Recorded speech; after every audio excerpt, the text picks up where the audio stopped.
and we meet again towards Shabbat Hagadol. Last year I spoke about 4 reasons that it's called Shabbat Hagadol, but I'd like to go into the first reason a bit deeper this year, because it's most relevant, and that is the reason given by the Shulchan Aruch in Orach Chaim Siman Taf Lamed and in the Mishnah Berurah there, that the reason was because in preparation for Korban Pesach in Egypt, we took the lambs and we tied them to our beds, and the Egyptians say, why are you taking our lambs who are our gods and tying them to your bed? And we said, because we're going to slaughter them for our religion, for our Pesach offering. And even though it was in their eyes something very terrible, even so, they couldn't do anything about it, and HaKadosh Baruch Hu saved us from any type of aggression or retaliation that they were trying to do against us at that Shabbat. And this Shabbat we feel very similar, because we are rejoicing this Shabbat because this week we had a very similar situation. The lamb in my eyes is the Hamas.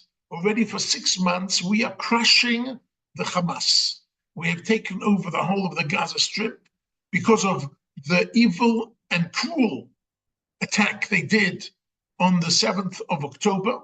Since then, half a year, we have been crushing everything in the Gaza Strip, and we have been fighting them, and we've been winning against the Hamas. It is true that we haven't yet got our captives back, but we have given them a terrible blow.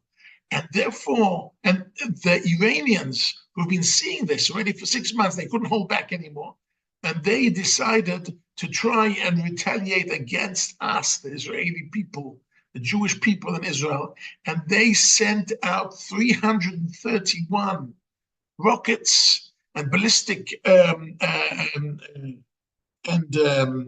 ballistic missiles and UAVs, explosive UAVs against us simultaneously. When I may say simultaneously, within the same 3.5 hours, from the 10:30 Motzei Shabbat of last week until 2 o'clock in the morning.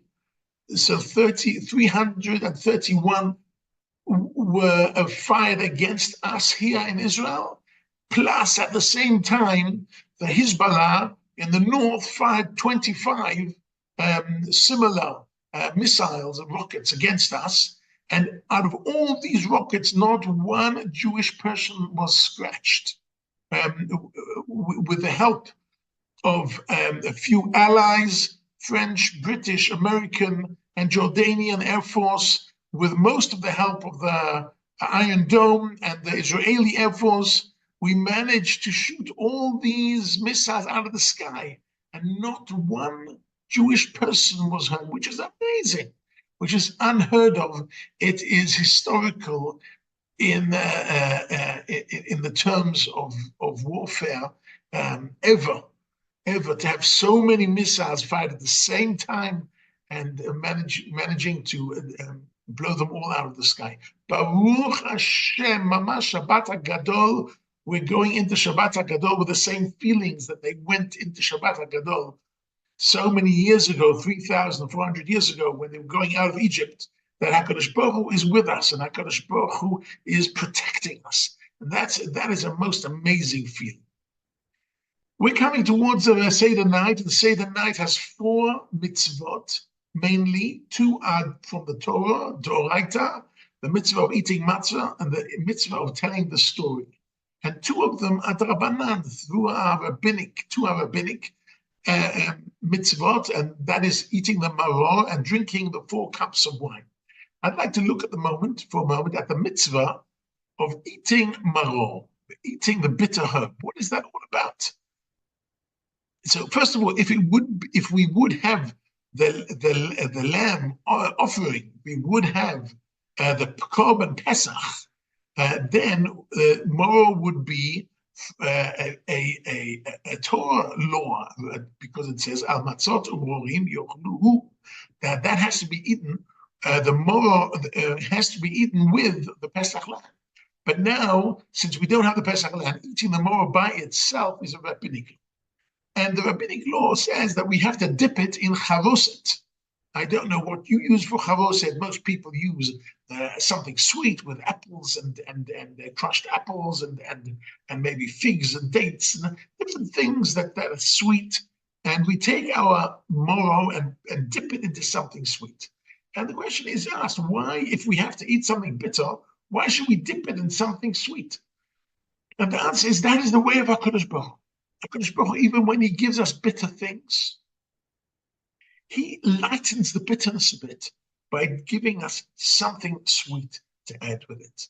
However, at the time of the Pesach offering, when the whole Pesach offering was sweet and juicy and tasty, then we had to dip it in a bit of moro to give it a bit of a bitter side to it. Because you know what, even though we have a very positive situation, that we have a Beit Mikdash and we're bringing the Pesach offering, we have to remember that there are also some negative things in the world. That is when we have Geula, but now we are in Galut. Now we're not yet in Geula. In Galut, it's the opposite. Our life is more, especially since the 7th of October, our life is more. But HaKadosh Baruch Hu dips it a bit into something sweet, like we had last Motzei Shabbat, Vav Nisan, which will go down history as a fantastic event of Nisim, that HaKadosh Baruch Hu protected us. So I feel in a certain way, going into this year, Shabbat HaGadol, and then going 2 days later, going into Seder night, and dipping the moro in the sweet charoset is reminding us, you know what? Even when HaKadosh Baruch Hu gives us terrible things, every cloud has a silver lining, and there is a bit of sweet at the tip of our moro. Finally, I want to end with a story, because the main mitzvah of Pesach is v'higadta lebincha. You have to tell your son. You have to tell your children. So I want to tell you something that I heard from my son. I have, Baruch Hashem, 5 children, 4 daughters and 1 son. My 4 sons-in-law some are and some were serving in the IDF in Gaza, in other places in Judea and Shamron. My son is fighting in Gaza since the first day and is still there. He came off on leave for a day here and a day there, and I managed to have a conversation with him. He told me the following story. The following story has got a lot to do with the story of Seder night, and with that I'm going to end. My son said to me that he is in a crack unit, that they go in to do surgical work, operations, and very intense. And then they go out to Gaza, and they have a proper bed, and they can actually have a proper meal and sleep it off, and go back with a lot of courage and a lot of power for the next operation. And he was just coming back to this base, and there was a group of American tourists who were on some kind of tour of the different camps, of the different army camps, IDF camps, with their rabbi and with a representative of the spokesman of the IDF, and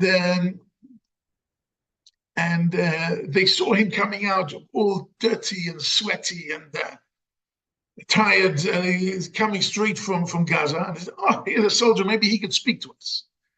So my son has got an English, a bit of an Israeli English, but a good English. And they asked him, "Maybe you could speak to this group." So he said to the IDF spokesman, "I'm willing to speak to the group. I'm going to say what I want to say, not what you want to say." So he said, "Good."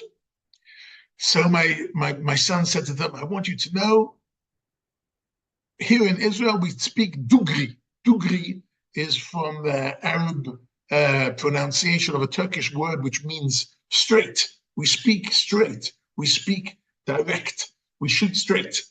And I'm going to speak to you directly. And if I have to speak to you directly and in full honesty, I have to tell you, we don't need you and we don't need your money." Wow.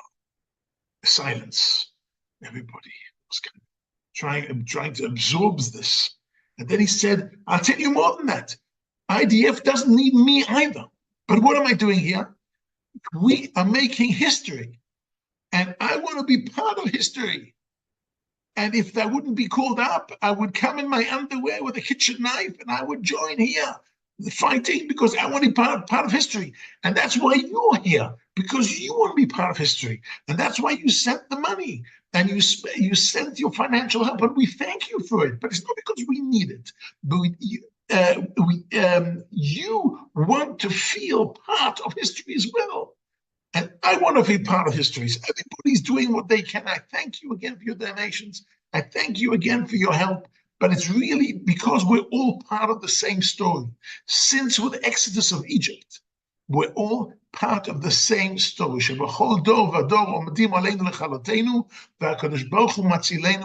every generation, there are these evil, cruel people who try to attack the Jewish people. And Baruch Hashem, HaKadosh Baruch Hu saves us. And Mitzvah Hashem, we should see all the captives coming back safe and sound, and we should daven for them.